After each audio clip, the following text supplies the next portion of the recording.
नमस्कार मंडळी, मी रमेश दळवी माझ्या मराठी कथाकथन या नवीन व्हिडिओमध्ये आपलं मनपूर्वक स्वागत करतो। आज श्री गणेशोत्सव सगळीकडे साजरा केला जातो आहे। माझ्याही घरी गणरायांचं आगमन झालेलं आहे। गणपती म्हणजे आज हेतू हिमाचल पूजलं जाणारं दैवत आहे आणि अशा या मांगल्याचं प्रतीक असलेल्या गणरायांच्या काही कथा आज सांगण्याचा योग आहे, ते आपण श्रवण करायला अशी माझी मनोमन इच्छा आहे। पहिली कथा आहे ती गणपतीला दुर्वा अतिशय प्रिय आहेत आणि दुर्वांचं महत्त्वही सर्वत्र मानलं जातं। एक अनलासूर नावाचा राक्षस होता, त्याने घनघोर तपाचरण केलं आणि त्या तपश्चर्येच्या माध्यमातून त्यांनी देवांचे वरदान प्राप्त केलं। बरं, वरदान प्राप्त केलं ते असं वरदान की माझ्या मुखावाटे अग्नीच्या ज्वाला बाहेर पडल्या पाहिजे। एकतर तो राक्षसच, त्यामुळे त्याचं मागणंही असुरी होतं आणि अशा या असुराने वरदान प्राप्त केलं ते मुखावाटे अग्नीच्या ज्वाळा बाहेर पडल्या पाहिजेत आणि समोरचा सगळा जो परिसर आहे तो भस्मसात झाला पाहिजे, असं वरदान प्राप्त केलं।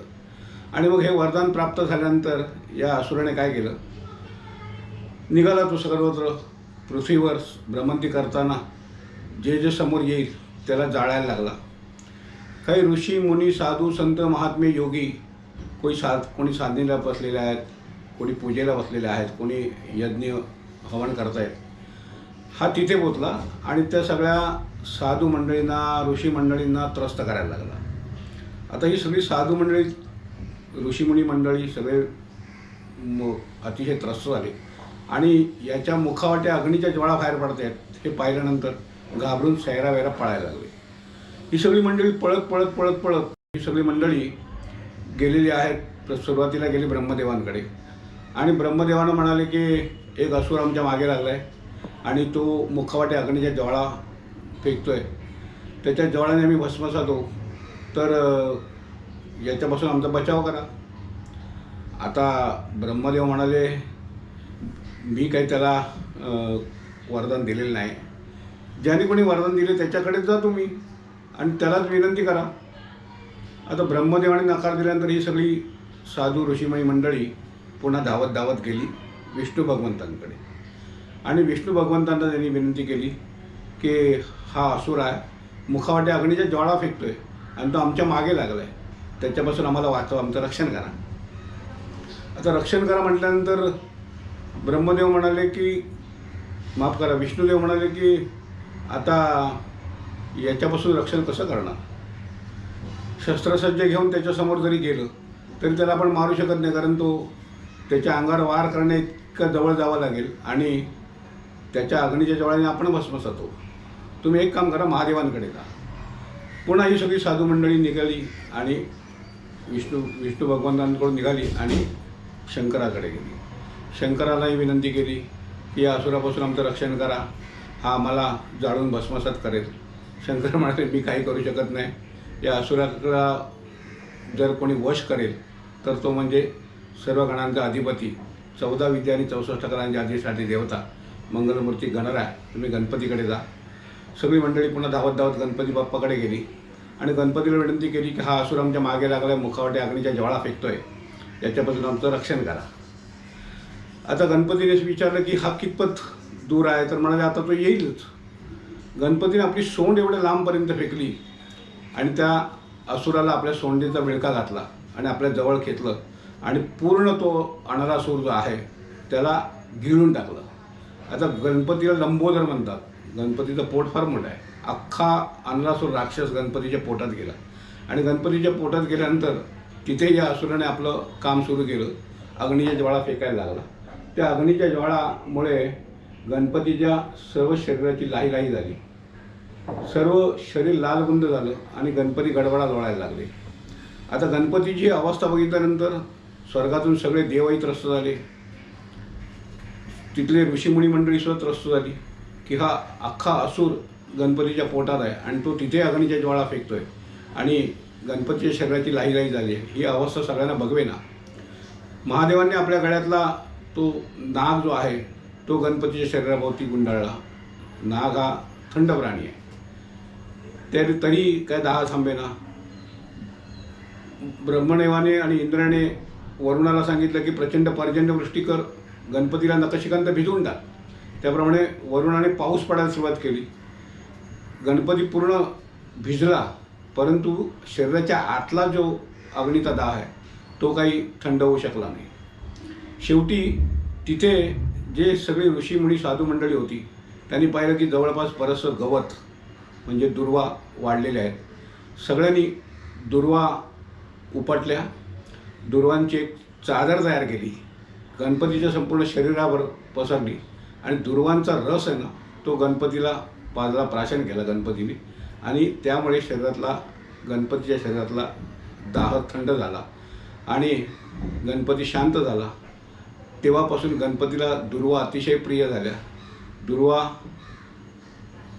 हे जे आयुर्वेदिक वैशिष्ट्य आहे, महत्त्व आहे, ते अशा पद्धतीने मांडलं जातं. म्हणून प्रत्येक वेळेला जेव्हा गणरायांचं आगमन जातं किंवा गणपतीच्या मस्तकावर 21 दुर्वांची जोडी ठेवली जाते आणि गणपतीला शांत केलं जातं. ही एक झाली कथा. दुसरी कथा आहे जनक राजाची. जनक राजा आपल्या राज्यामध्ये दररोज हजारो ब्राह्मणांना भोजन द्यायचे. हजारो ब्राह्मण रोज भोजन घ्यायचे. त्यामुळे जनक राजाला एवढा गर्व झाला होता की मी प्रचंड अन्नदान करतो, हजारो ब्राह्मणांना जेवण देतो, त्यांना गाई किंवा सोनं नाणं इत्यादी दान करतो. एकदा ब्रह्मर्षी नारद मुनी जनक राजाच्या राज्यामध्ये आले आणि ब्रह्मर्षी नारद मुनींनी पाहिलं आणि विचारलं जनक राजाला की कसं काय चाललंय तुझं. तर म्हणाले माझ्याकडे तर फार आनंद आहे. रोज हजारो ब्राह्मण माझ्याकडे जेवतात, त्यांना मी सोनं वस्त्र गाई गुरं दान करतो. त्यामुळे माझ्यापेक्षा दानशूर या पृथ्वी तलावर कोणी नाही.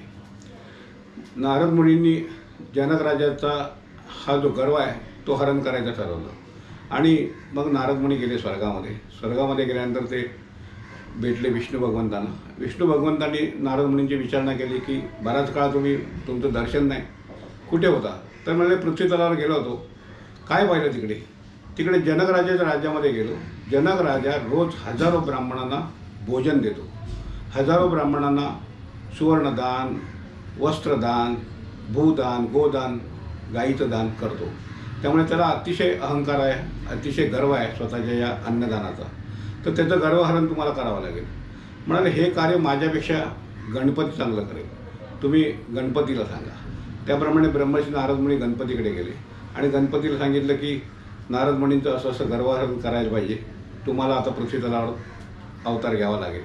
त्याप्रमाणे गणपती बाप्पा एका ब्राह्मणाची वेशभूषा करून पृथ्वीवर आले.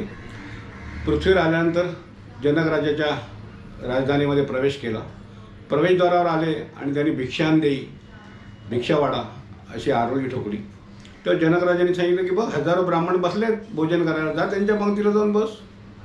त्याप्रमाणे ब्राह्मणाचं रूप धारण केलेले गणपती बाप्पा त्या हजारो ब्राह्मणांबरोबर भोजनाला बसले. हजारो ब्राह्मणांचं भोजन झालं, यथेष्ट भोजन झालं, पोटभर भोजन झालं, सगळ्यांनी ढेकर दिले, उठले. परंतु हे ब्राह्मणरूपी गणपती ते काही उठत नाहीत.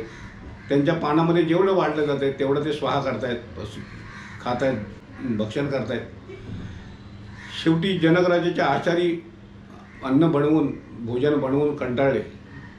त्याप्रमाणे त्यांच्या भांडारामध्ये असलेलं सगळं धान्यही संपलं.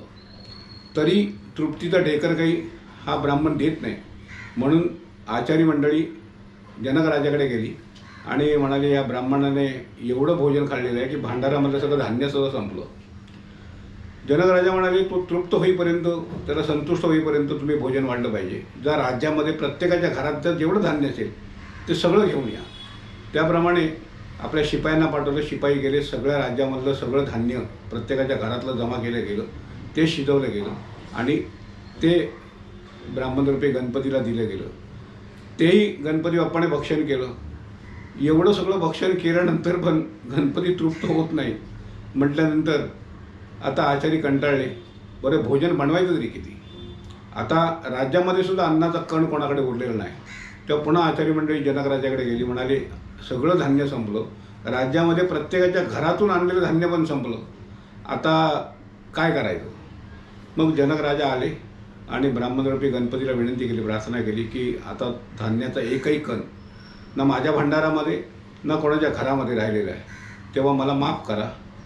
तेव्हा गणपती बाप्पा म्हणाले, आता तर मी फक्त अर्धपोटीच आहे, अजून तर माझी क्षुधाशांती व्हायची आहे आणि तू आत्ताच कंटाळलास, त्रासलास. म्हणाले मी काहीच करू शकत नाही. त्याच्यानंतर मग गणपती बाप्पा तिथून उठले, पानावरून राज्यामध्ये गेले, एका ब्राह्मण दाम्पत्याच्या दाराशी गेले आणि तिथे जाऊन त्यांनी आरोळी ढोकळी भिक्षा आणली म्हणून. आता ब्राह्मण बाहेर आला, त्याने पाहिलं की एक ब्राह्मण आपल्या दारात उभा आहे आणि भिक्षा मागतोय. पण आता आपल्या घरात अन्नाचा कणही राहिलेला नाही, सगळं धान्य जनक राजाने नेलेलं आहे, राजाच्या शिपायाने नेलेलं आहे. आता काय करावं? मग ब्राह्मणाने विनंती केली की बघा महाराज, म्हणाले घरामध्ये अन्नाचा कणही राहिलेला नाही, सगळं धान्य जनक राजाच्या शिपायांनी नेलेलं आहे. कोणतरी ब्राह्मण तिकडे आला होता आणि त्याची क्षुधाशांती करण्यासाठी आचार्याने भोजन म्हणालं, परंतु तो काही तृप्त झाला नाही अशी बातमी आहे.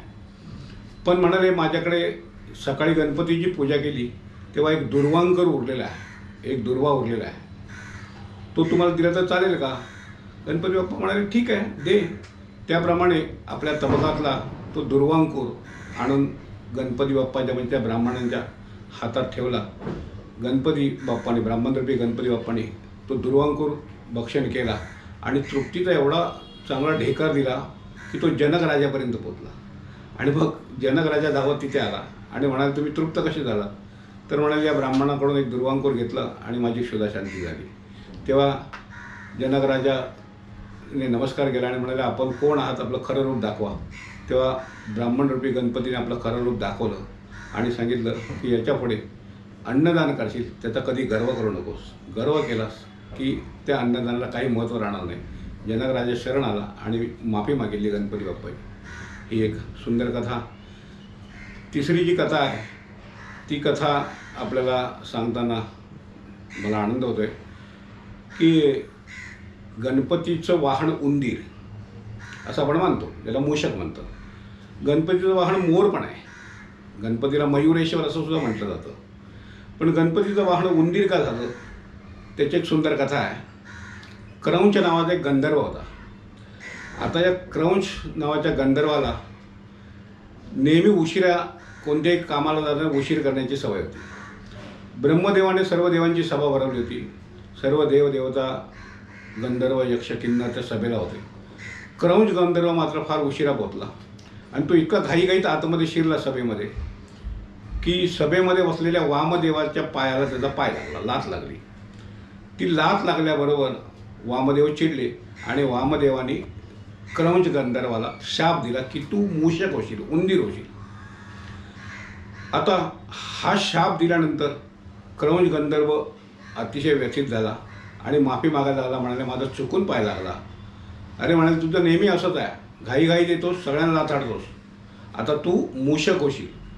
तर म्हणाले एवढा मोठा शाप दिला, काहीतरी उशाप द्या. सर्व देवाने सुद्धा विनंती केली वामदेवांना की काहीतरी उशाप द्या. त्याप्रमाणे म्हणाले तू एका देवतेचं वाहन होशील तेव्हा तुझा उद्धार होईल. ठीक आहे म्हणाले. आणि मग हा क्रौंच गंधर्व जो आता मूषक म्हणजे उंदीर झाला होता तो गेला पराशर ऋषींच्या आश्रमामध्ये. आता पराशर ऋषींच्या आश्रमामध्ये गेल्यानंतर याने आपलं काम सुरू केलं. उंदीर कुठेही गेला की सगळं कुरतडायला सुरुवात करतो. त्याने थेट पराशर ऋषींच्या भांडारामध्ये प्रवेश केला आणि धान्याच्या गोणी कुरतडायला सुरुवात केली. पराशर ऋषी संध्येसाठी स्नान करण्यासाठी नदीवर गेलेले होते. त्यांच्या सेवकांनी बघितलं की एक उंदीर आलेला आहे आणि हा आगंतुक उंदीर सगळं धान्य कुरतडून टाकतोय, याला आपल्या या आश्रमाच्या बाहेर हाकललं पाहिजे. मग कोणी काठी घेतली, कोणी काही छडी घेतली, कोणी झाडू घेतली आणि त्या उंदराच्या मागे लागले. हा उंदीर काही सापडेना, तो इकडे तिकडे पळायला लागला. शेवटी पराशर ऋषी जेव्हा आश्रमात आले तेव्हा त्यांनी पाहिलं की आपले सेवक हातामध्ये काट्या, झाडू वगैरे घेऊन काहीतरी शोधत आहेत. त्यांनी विचारलं काय झालं म्हणून. तर म्हणाले एक आगंतुक उंदीर आलेला आहे आणि तो आपले सगळं धान्य कुरतडून टाकतोय, त्याला आम्ही मारायचा किंवा पकडण्याचा प्रयत्न करतोय. पराशर ऋषींनी अंतर्ज्ञानाने जाणलं की हा साधा मूषक नाही, हा शापित गंधर्व आहे आणि याचा जर बंदोबस्त करायचा असेल तर तो गणपतीशिवाय कोणी करू शकत नाही. म्हणून पराशर ऋषींनी गणपती बाप्पाला विनंती केली की तुम्ही या आणि या उंदरापासून आम्हाला वाचवा. त्याप्रमाणे गणपती बाप्पा तिकडे प्रगट झाले. गणपती बाप्पांनी पाहिलं तर तो मूषक म्हणजे तो उंदीर त्या 2 धान्यांच्या गोणीमधून तोंड बाहेर काढून बघत होता गणपती बाप्पाकडे. गणपती बाप्पाने सांगितले की तुला काय पाहिजे, तू कशाला आलायस या आश्रमामध्ये, कशाला या भांडाराचं नुकसान करतोयस, कशाला धान्य कुरतडतोयस, तुला काय हवं असेल तर माग माझ्याकडे, मी द्यायला तयार आहे. या गंधर्व रूपी मूषकाने गणपतीला आवाहन केले की तुम्हाला काय पाहिजे असेल तर माझ्याकडे मागा, मी सगळं द्यायला तयार आहे. गणपती बाप्पा ही बुद्धीची देवता आहे. त्याने आपल्या बुद्धीचा वापर केला आणि म्हणाला मी मागितले ते देशील, तर म्हणाले हो दे, मागा तर खरं. तर म्हणाले आजपासून तू माझा वाहन हो. असं म्हटल्यानंतर तो मूषक म्हणजे तो शापित गंधर्व गणपतीचं वाहन झाला आणि गणपती त्याच्यावर स्वार होऊन आश्रमातून बाहेर पडले आणि त्यापासून गणपतीचं वाहन हे उंदीर झालेलं आहे. मंडळी, या 3 उद्बोधक कथा तुम्हाला सांगितलेल्या आहेत. माझं सुंदर एक चॅनल आहे मराठी कथाकथन, ज्यामध्ये संतांच्या कथा, देवाच्या कथा, बोधकथा नेहमी तुमच्यासमोर येतील, सांगत राहील. त्या तुम्ही श्रवण कराल आणि आनंद घ्याल अशी माझी मनोकामना, इच्छा आहे. धन्यवाद.